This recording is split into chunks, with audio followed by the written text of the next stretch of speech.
Hello students, I welcome you once again. So it is the second part of this last video, which was thermoplastic polymers. Now it's a thermosetting polymer, which is totally different from thermoplastic. As you know students, polymer is a higher molecular weight compound, which is a macromolecule prepared from these small molecules. So this is polymer, but those polymer which is prepared from addition polymer is a thermoplastic, while this thermosetting polymers, it is prepared from a condensation type of polymerization. Now what is it? So thermo means temperature and setting means harden or get set. So when firstly on the application of temperature, those polymer get set, those polymer becomes hardened at the application of temperature. When once first there was a raw material present, then we have given temperature or heat to it, then it becomes softened and we have prepared one of the article from the same, and when once that article is prepared, it will not change its shape and size on application of any temperature or heat.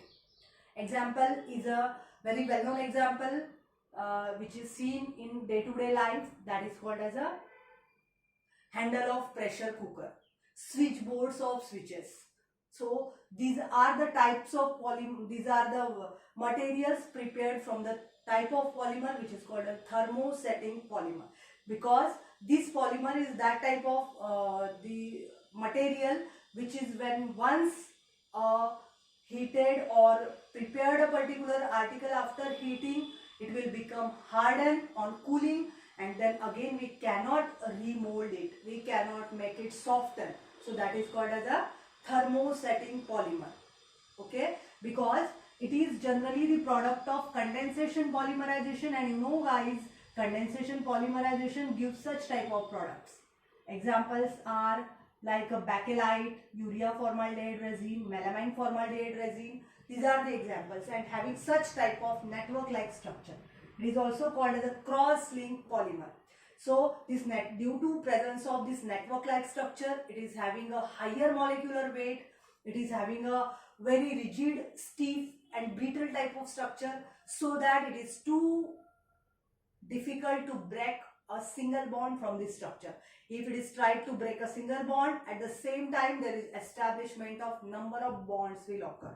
So it is too difficult or nearly impossible to break bonds from this structure, and that's why when once it gets set, there is no any change in its structure or no any change in its property, like by giving temperature it will become softened like this. No, it will be totally become hard.